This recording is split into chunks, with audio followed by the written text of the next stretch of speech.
Samiur, welcome to the show. Thanks, Justin. How's it going? It's going well. I'm excited to talk about Heyday. Been playing with this a little bit in this like free trial you give to people, and it's very interesting. Just can you explain what Heyday is for people who aren't familiar, though, Samiur?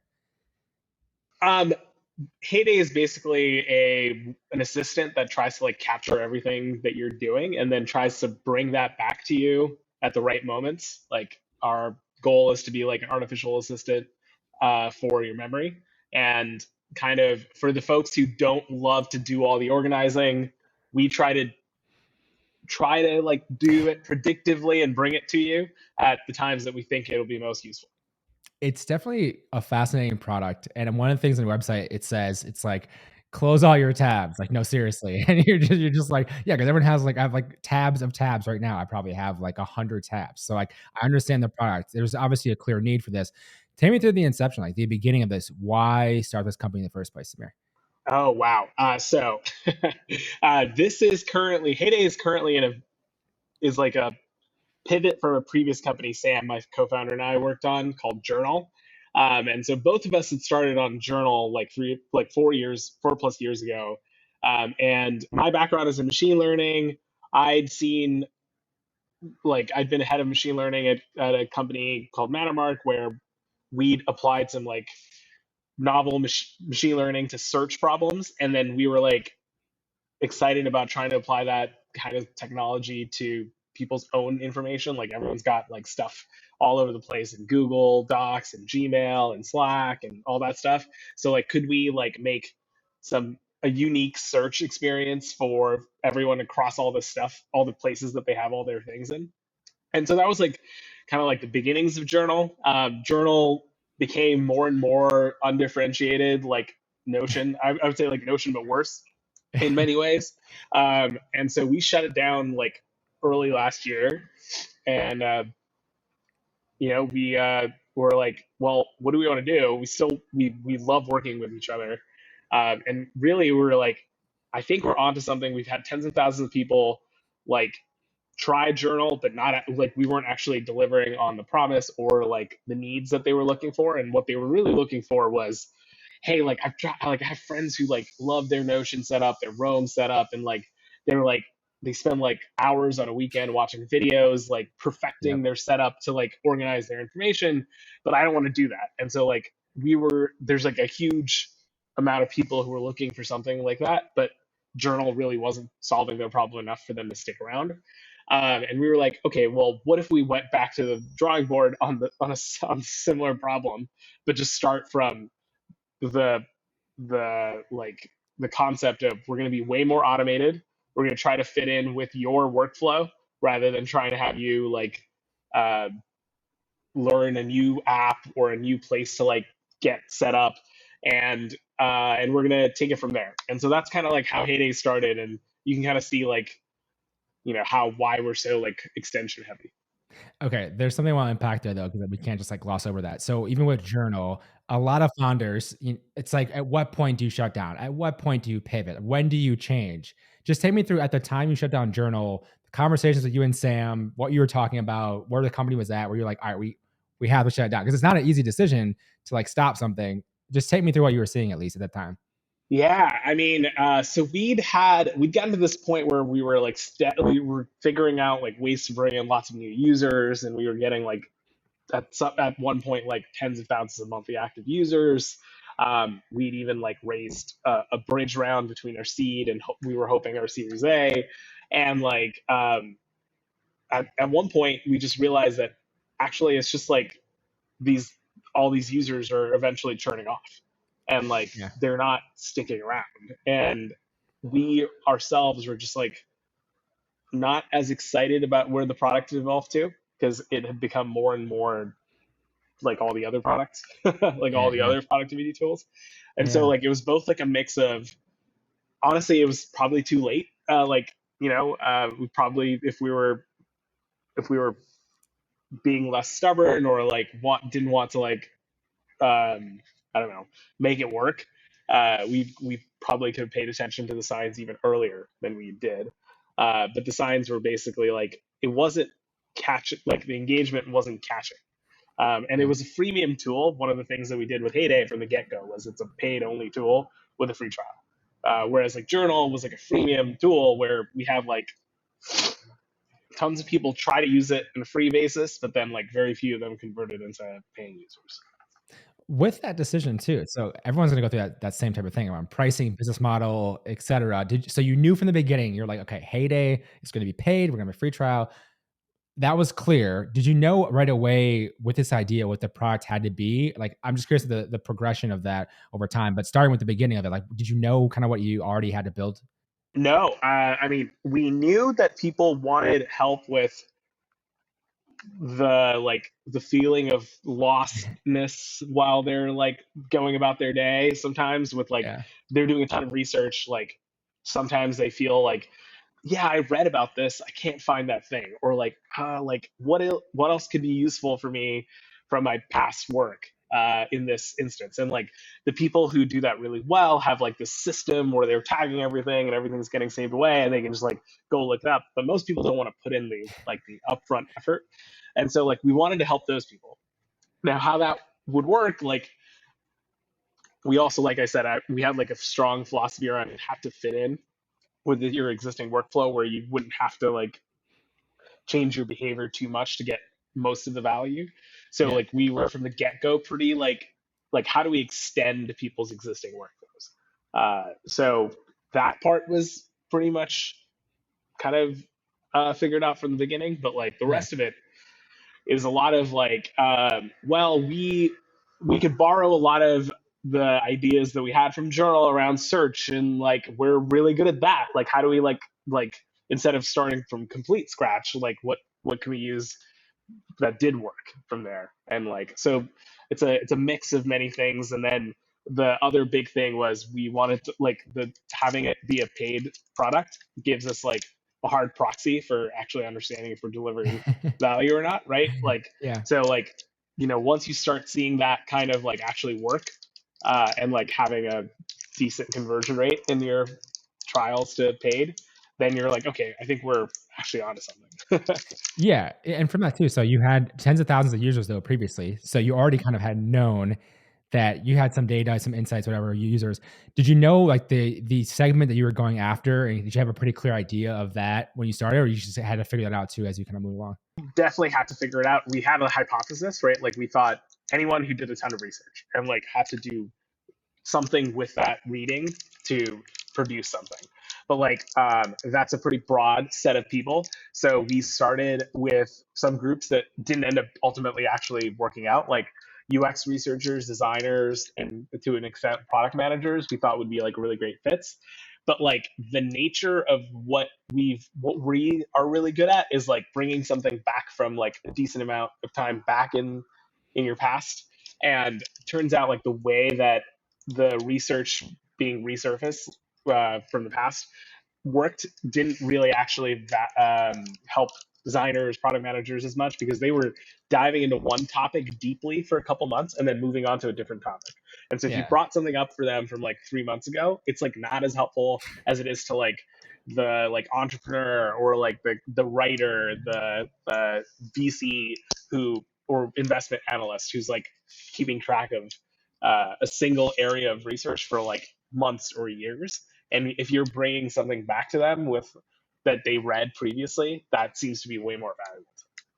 Yeah, I think about that right away in terms of Heyday with like 2 things. One being the newsletter. So we have a newsletter. It's like we always have resources, we always have future of work reads and everything as well. And so looking back at like the things we've already seen before or forgot to put in or didn't like already like looked at that, I was like, okay, that's pretty interesting, pretty useful. Second thing being like we are focused too at future of work. And so for us, it's like seeing what's we already viewed in future of work. It's like what's the trend from now? That makes total sense. So even looking at then today, like I want to go back in a second, but today, just thinking of that same type of issue and problem in terms of customer. What is a customer today? What's the idea you have around like who that person is today? Now you're a little bit further along. Yeah, I'd say like there's two or three like for customer like profiles that Yeah, really get resonate with Heyday. It's like an entrepreneur or a founder of any kind. So like it could be like we've seen like solo entrepreneurs who are like running like a consulting business, or like yeah, even startup founders that are like working on a high growth company. And it turns out like they're reading so many different topics at any given time, and they're like voracious readers who turn that into like strategy or like writing or something like that. That category of people just get a lot of value from Heyday, and they also typically happen to be a little bit less like organized and more like kind of let bring it all in and then like spit it all out kind of. So we happen to work really well for them. And then the other big category is like content marketer, writer. So people who like are reading a lot, but then writing their own content out Yeah. of that. Like surprisingly, in like a weird way, content marketing is like a interesting fit because like a lot of times their job is to like take previous content and then create like link trees Yep. and link graphs that like help with SEO and stuff like that. And so we're pretty useful in like bringing back like old content to link to or like, and so like that happens a little bit like naturally and helps them out with their job. So like those two categories are like ones that we see a lot of profile like people in our paying user base in, but also the investment analysts, like not less VCs, but more like public market analysts who are like reading about Yeah. industries and things like that. That's another profile that Yeah. we do well with. Yeah, that makes a ton of sense. And one of the things that I know is just randomly to go back to, but even thinking about these customer profiles, then you're going back, just taking a giant step back with Journal and everything you were doing. Working with Sam, I'm curious how you started to work with Sam, and then also obviously it went well enough to start another company. But so many founders I talk to are trying to find a co-founder, or like that's process is so tiring. How did you meet Sam, and also how did you know like okay, I want to work with this guy? Yeah, so super lucky. I was head of machine learning at that company called Manamark that I was telling you about. Yep. Like I don't know if you heard about the company, but like old company, like working on private company database basically. So I was early hired there, and Sam was like the first marketing hire there. So we worked together at a different startup before we actually started our own thing. And actually, like one of the big things was that Sam and I are like Sam's one of my best friends. So like it doesn't always go well to work with your like best friends, but like it can if you're compatible in both like your work environment and you can be like actually supportive to each other in like a personal way, that can be like a really really good fit. So when we started Journal, we worked together for like a little over a year, I would say, at Manamark, and we just knew like, hey, like we like respect each other at work. We have different skill sets, and like we were like really good friends. So like those are as good of like information you can get about potentially being a fit as uh, you can hope for. And Yeah. when you know that like you failed at something and you still like the person a lot that you work with, that's like a pretty strong indicator that you want to keep working with this person. And like so like at the end of Journal, like we just knew like, hey, like we want to keep working together. And one of the other things is we like I was kind of hinting at, we have different skill sets. Like I have an engineering machine learning background. He's like a marketing like content, say Yeah. customer success, that kind of background. But like also our personalities are different enough that we mesh really well together and like have like this sort of 1 + 1 = 3 effect. Yeah. So I'm more of like a kind of crazy like throw out 20 different ideas like and like two of them are probably good, and Sam's really good at like helping me narrow stuff down to like focus on two or three different things. And sometimes Sam might be like really good. He might like become tunnel visioned at like running at like one goal, uh, because he's really focused on making progress, but like it might be the wrong thing to make progress on. And I'm really good at like kind of helping him see the forest for the trees. And so like we Yeah. just like work really well together where like we kind of have strengths that balance each other's weaknesses out. So, you know, it's been years now. So like, hopefully like the combination leads to success this time around. So Sam writes the Twitter threads and you give him crap for it. That's basically how this all Oh, works, right? 100%. Yeah, definitely. Actually, one of the things that are like Sam is a phenomenal at writing. Yes. I'm like Agree. very like I can't like actually write that well. Or if I do, it takes so long. Whereas like I can bullshit forever. And so Yeah. that's why I'm doing the podcast interview and he's doing the Yep. Twitter threads. I love it. I love the yin and yang there. I love the teamwork. It's perfect. And as soon as I like did the research for this, I was like, oh, I had to bring that up because I think that's perfect in terms of how it goes. One thing I'm curious about with what you talked about and everything with so far with Heyday, how did you actually go to market with this? How did you acquire your first early customers? Take me through that. Yeah, we're still in like the couple hundreds of paying users and still Hmm. figuring out our go to market, to be Yep. perfectly honest. Like we're in this stage where we have like we have enough data to show that like the product is working, like churn is low. We can like convert people at like a 10% ish rate from trial to paid. So we're Yep. happy about those things, but now we have to figure out how to do the top of the funnel. But like Yep.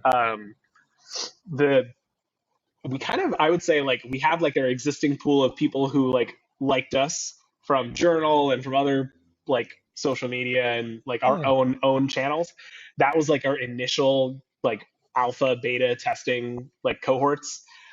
Around like January of this year was when we were like, okay, cool, the product's getting good enough that we should do like some sort of soft public launch. So then we still like we're like trickling in users from doing things like um, uh, sponsoring a Substack that we knew like the readership would be a good um, good like potential user base for us. Uh, but that was still like a slow trickle, and then some random events kind of like spiked us. So for example, we had like an author, a writer from Fast Company who found out about us through a Substack that we sponsored, who started becoming a user and was like, oh, this is really cool. I want to write about it. We did like a half an hour interview. And he then wrote this like huge feature on Fast Company that drove like more than doubled our trials. Like, so like, That's amazing. so that was like a huge spike that brought in like a whole bunch of people that we weren't actively targeting. And so like that gave us like a big initial test of like, well, is this like going to work in a like slightly broader user base, right? Yeah. And then in April we decided to do like a full product hunt launch, and that was like another big uh, kind of driver of new users. So we've had this like kind of like spiky like drive like like kind of do unscalable things, some luck, some like to drive the initial user base. And now we're like, okay, cool, we're like reasonably confident about the product. We need to figure out like scalable ways to gain users. And so now it's like we're trying to figure out like how to go from point one to one, I would say. And We're about to start testing out like Facebook ads and what are other like broader partnerships maybe with communities that we can try. Uh, is there like we now are starting to have a big enough user base that having a referral program might be a meaningful boost. So all these different like more scalable things are stuff that we're trying, but honestly, I don't know what's going to work Okay, okay. yet. I definitely want to geek out about that in like 2 minutes, but first I have to go back. So product hunt. You decide you want to go on a product hunt launch. A lot of people have gone through that. You know it's a big spike and can typically goes down from there. But it can be significant to get users to get feedback and everything. So how long did you plan for that in terms of product hunt launch? How did that go? Any numbers on that? Just take me through anything you can say about it from other founders who are going through the same thing. Absolutely. And actually would love to offer help to any founders who are gonna like do a product hunt launch, because I would say Sam and I did like a pretty good job on our product hunt launch, and there's a bunch of strategies that go into it that we can be helpful with. We have about 100 founders in the Just Go Grind community that I'm sure some of them will end up going through product hunt, so we may have to take you up on that. But go We ahead. would love to help. So one, we went through a bunch of different things. Like in the end, we ended up being product of the day, product of the week, product of the month, and so like there are a bunch of different um, kind of unlocks you get for each of those things. So product of the day is obviously like you get traffic throughout your day. Product of the week, you actually get put into a newsletter, uh, and that gives you another big spike the next week because you're like the featured product of the week. And then if you're a product of the month, that's like less like an event, but also you just get to use as a badge. for like lots of other things. Like it's on our website and stuff like that. Yeah. And so we worked probably like we planned our product hunt launch over like a month, but like more intensely probably like 2 weeks up to the launch. One of the things, and this is like I know maybe VCs don't want to hear this, but they're emotionally driven. Yeah.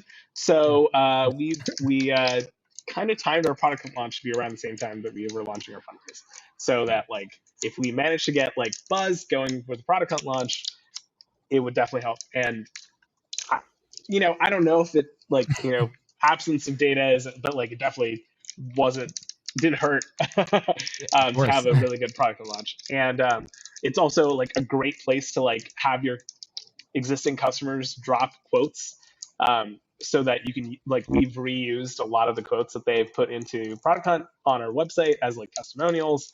And so it's like a moment to like if you have a big enough user base, it's a moment to like really be able to use it to like leverage getting even more people. So one thing I would say is if you don't have like at least 100 excited people, then maybe it's too early. Yeah. Like people who are like out to vouch for you and like in like a real way, because what will happen is their comments and their engagement will drive the next set of people. The other thing is like we stayed up for 24 hours for our product hunt day because we were essentially like engaging with everything that was coming in. So we wanted to keep like engagement super high. We Yeah. wanted to like make sure our like uh, so here's another trick that we did. We had like our community and our user base, and we like geolocation marked where they are. And then like at midnight, we started hitting people from Asia at Yep. like, so like if midnight Pacific time, people are up in Asia. So like, how can you like drive consistent velocity in your activity? Like maybe figure out like when your community is going to be the most engaged and most ready to engage, and like use those times in your benefit. Um, so all that went like really well, and we probably ended up getting a total of 1,000 to 2,000 new trials, which is a decent amount for us given our size, over the course of like 2 to 3 weeks. And it Okay. was like the first week was just like a pretty consistent bump, and then when it showed up in the newsletter, it was another like consistent bump that showed up. And a lot of those users like are still paying users, so like they converted really well. So um, you know um, definitely worth doing, and if you worth putting in some effort to do it right. Okay, and part of that you mentioned around that with I appreciate you sharing all that by the way. So timing that with raising a fund, raising from VCs. So you did raise $6.5 million. Take me through that fundraise. I want to get to the acquisition side of like more of how you're thinking about that, but obviously this feels that raising capital. And so take me through more of that in terms of how that fundraise went, how you approached that. I'd be curious to know. Yeah, so we get to March, like mid March, and I think like Sam and I have like a walk where we both are like freaking out. Where like, hey, we've only got like 4 to 5 months of runway left, and so Mm-hmm. we need to figure this out now. Within like 2 weeks, we basically went from freaking out to like getting like a narrative on paper, getting a draft deck done. We had worked with an amazing branding agency for our like kind of brand guidelines and everything. We reached out to them and was like, hey, would you guys be up for like helping us like design our deck? And they were like totally up, like they were up for a limited engagement for that. It was like a 1 week sprucing up, like taking like a basic deck and making it beautiful kind of situation. And I think it was totally worth like spending some money on something like that. Wait. Who was it? If you're willing to share. Oh, absolutely. They are the vendor the best vendor I've ever worked with across my whole career. So like Oh, high praise. I will go to bat for them. Their Order Design from New York. Okay, I will make Um, sure that people know that. 100% Order.design. Order Like design, perfect. love them. Like they're the best. um, and so we went, and then we coincided our kind of like product hunt launch to be like with the first week of meetings. So, do the standard thing. If you've been around fundraising before, like, get the meeting set up in like 2 weeks, and then like make sure that you run through your initial, like, kind of do them all concurrently so you can move the whole process along as fast as possible. Yep. And I raised money for Journal, and I've been in early stage startups before, so like I know like the process of fundraising. This is the easiest fundraise I'd ever, like, just like lucky for us. Honestly, we had like one of our top tier targets who ended up being the lead for the round, which is Spark Capital. Yep. We met with them on the Wednesday for the first time, that of the first week that we were fundraising. Met with like the whole partnership on Thursday, and by Friday we had a term sheet. So like within a week, it's crazy. I don't even know how that happened. It's all luck, but it worked out so that like we didn't want to take up.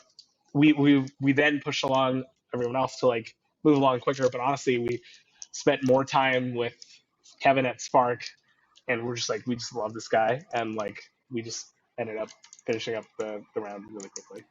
On that note, okay, we just love this guy. Like, why? What is it about? What is it about him? Because there's a lot of founders who are going out. Investors are like, okay, what am I even looking for? One, it's like step one is like get capital from, like, can I get capital at all? But two, it's like you obviously want to try to pick who you can work with for a very long time. What is it about Kevin and Spark?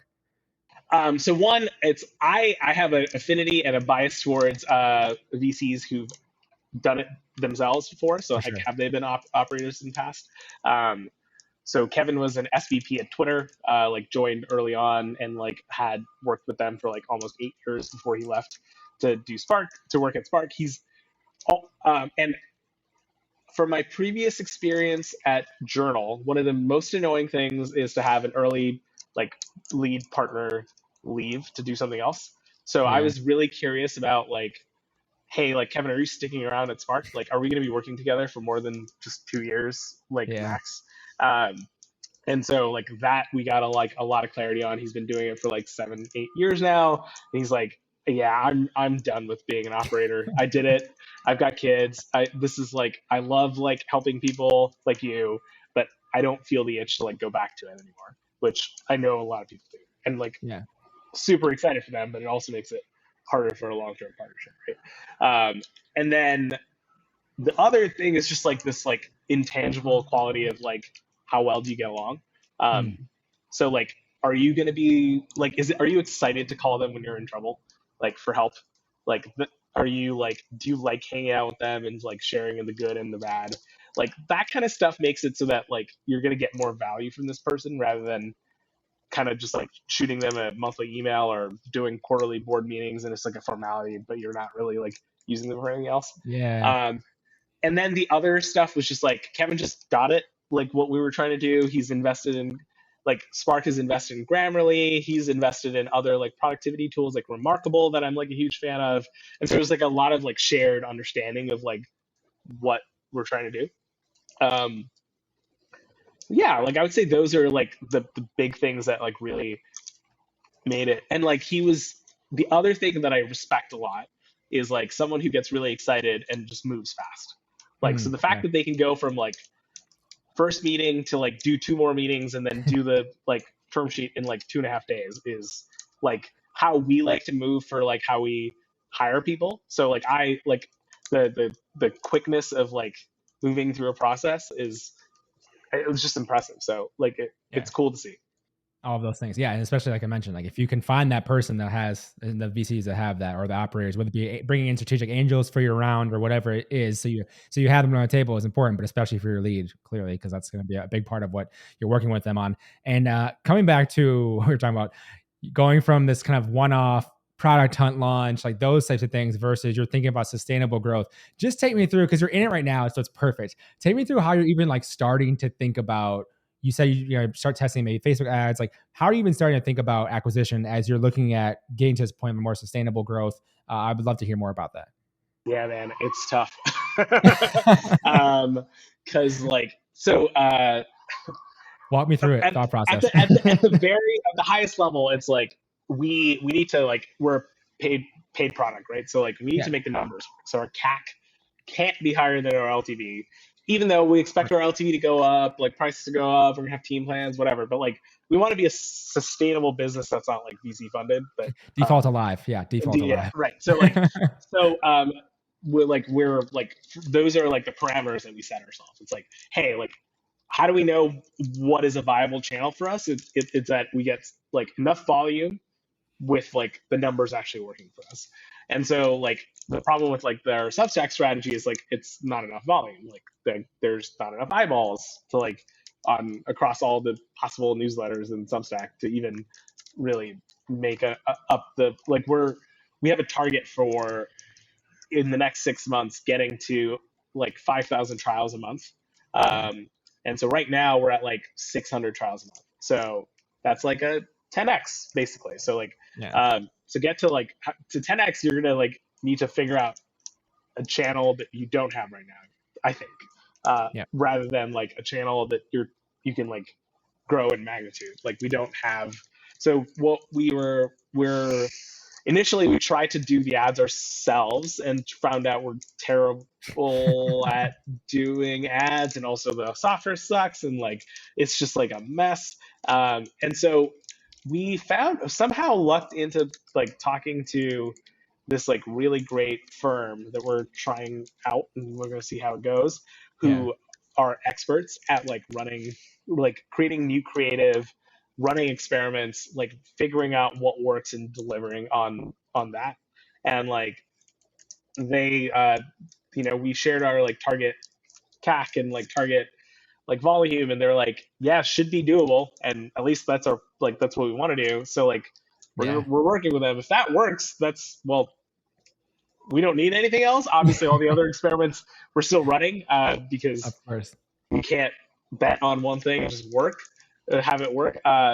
So we'll see. We're ramping up that experiment.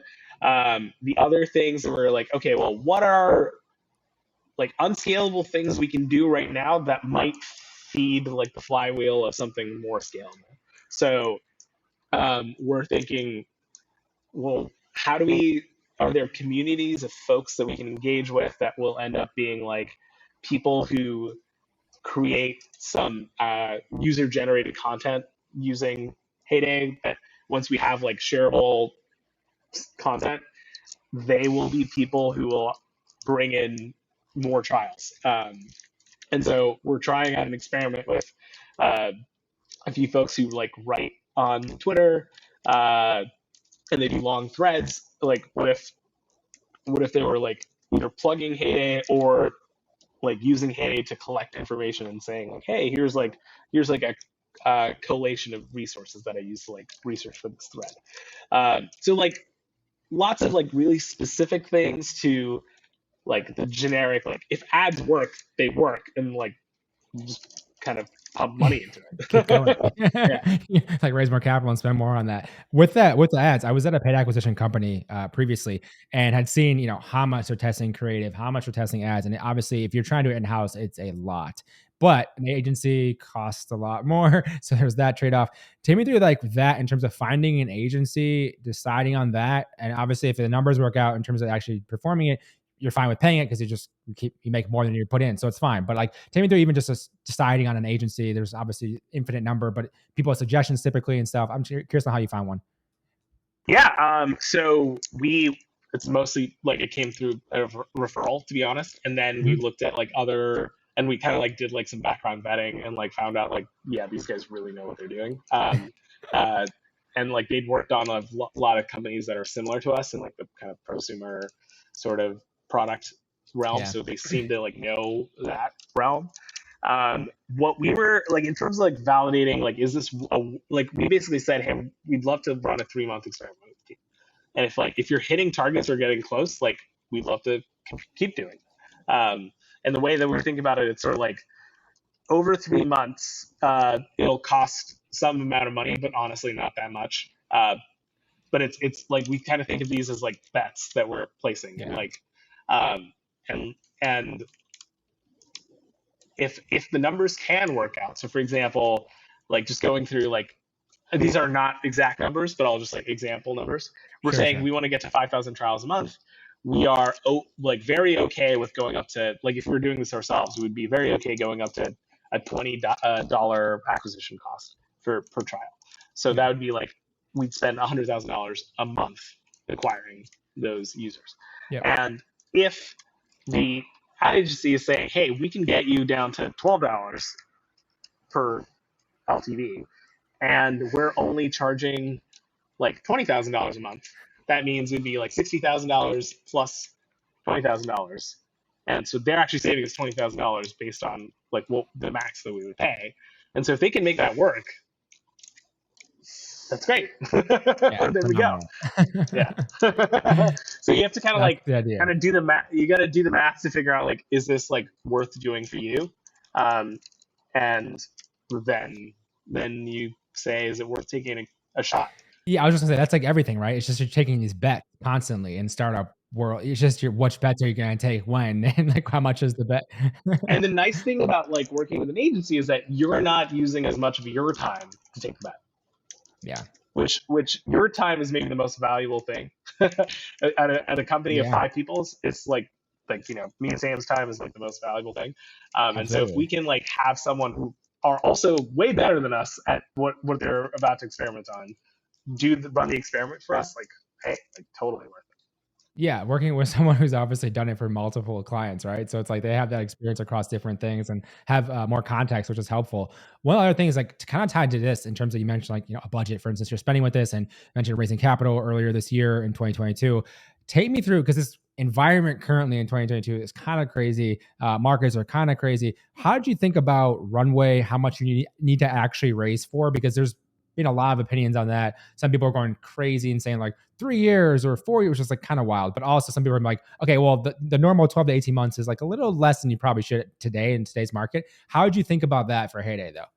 I'll tell you that we were raising for 18 months initially. Okay. Our round bubbled up and we got way more than we probably, like, we would have been happy with like 4.5.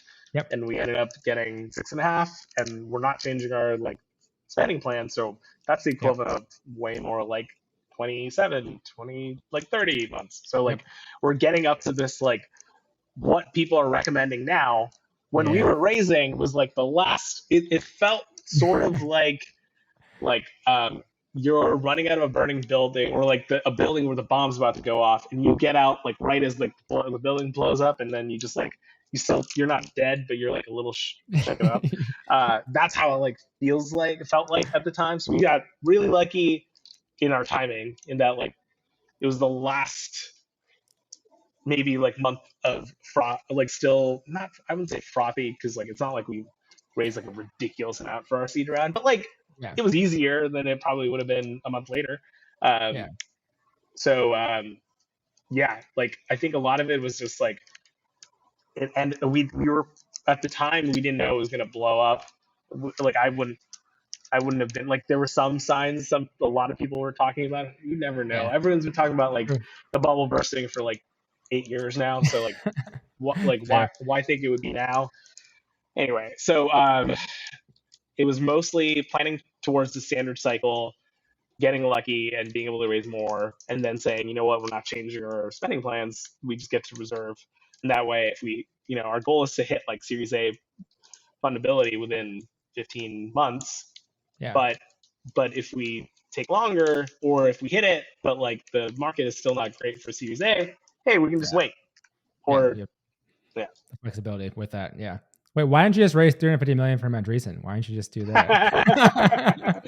Well, was that on the table? I mean, if it were, I would take it. I don't blame Adam Neumann. You're not gonna not take it for Adam Neumann, right? Of course, like that makes total. It's funny hearing the opinions. I posted a thing on Twitter. I like hearing it. It's just funny because there's a lot of different stuff going on where people are super serious. Some people are like crazy serious. Some people are like, oh, who cares? You raise. But I got my popcorn ready. I'm just enjoying. I'm like, okay. It is a little fucking crazy to see like the Twitter discourse on this. Literally, my whole feed is like full of this. And I'm both like, it's crazy to compare him to like Elizabeth Holmes. He did build like a actual business Yeah. Yeah, that's the difference. Yeah. that I use still. Yeah, like, It's still exactly. a product that I actually use. Like Like, yeah, WeWork still works. the dude kind of knew what he was doing, except for like he was a little crazy. Yeah, So like, of course. but like yeah, so like I don't know. This didn't surprise me at all. Yeah. Yeah, I agree. Seeing it, it was like it's not like you're like, "Oh my gosh, there's no way this could happen." Like, he obviously made it work. I mean, he did build a company, so that's like the interesting argument. It's like he built a multi okay, this is the It's funniest at thing. least a multi-billion-dollar company. Like it Exactly, and truly people is. yeah, and, like, I know he lost money from the peak, but, like, you can't say he didn't build a multi-billion-dollar company. So at least that part's, like, interesting, but then obviously the people are gonna be pretty pissed about, like, that money going to him versus maybe elsewhere, but there's a lot of feelings on that. I had to bring it up because I thought it was just funny. I like hearing other entrepreneurs just I look, I, you know, I totally agree that there are a lot of people who are not getting money because of like for sure, their gender and their race. 100%. But I don't know if that like I just think like replace Adam Neumann with a crazy woman of Yeah. color and she did the same thing. I think she would have also been able to raise 350. I agree with you on that. And I think one of the arguments people like that exact thing that they're not saying is like they're not saying, "Oh, well, like you're talking about all these people who didn't raise money," and I get it. It's like not fair in this industry of why there's not more women getting funding, people of color getting funding. But if they had built a multi-billion-dollar company first, That's not a I fraud. that's yeah, exactly. Yeah. Correct. That's like a different story, and it's weird to think about, but it is like talking to founders on the podcast and every day in general. It's interesting just to hear perspectives on that and like how people think about them raising for your own companies and everything. It's just like there's so much a story, right? Maybe I also have privilege, right? Like I'm in Sure, the Bay Area, like so maybe I'm not even for aware of sure, it. So I got to admit that, like I absolutely. I so I But it's fun. It's fun to talk about. All right, as we wrap things up here with Heyday, just take me through where this is going to go. So obviously, you start this from Journal. You start with Sam. You're like, all right, we're going to do this again. You raise some capital. You're trying to figure out this like growth strategy. If it goes well, where does this go for Heyday? so I'll start with like the furthest future, which you can either call a For utopian or sure. dystopian. Do you watch Black Mirror much? Oh, I've seen all of it, every You've episode. seen all of it. Do you remember the episode where the guy finds out that his wife's cheating on him by like Yes. going through his memories?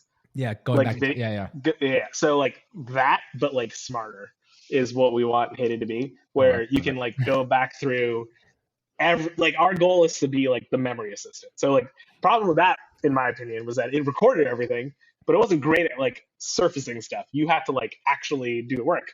But like Yeah, like as we get to like things like AR, VR actually being part of our like normal lives, like why shouldn't every conversation I have be like recorded and like the next time I want to talk about like or like next time you want to like talk about like founders' opinions on Adam Neumann, you can be yeah. like, oh yeah, I talked to Samiur about that. I wonder what he said.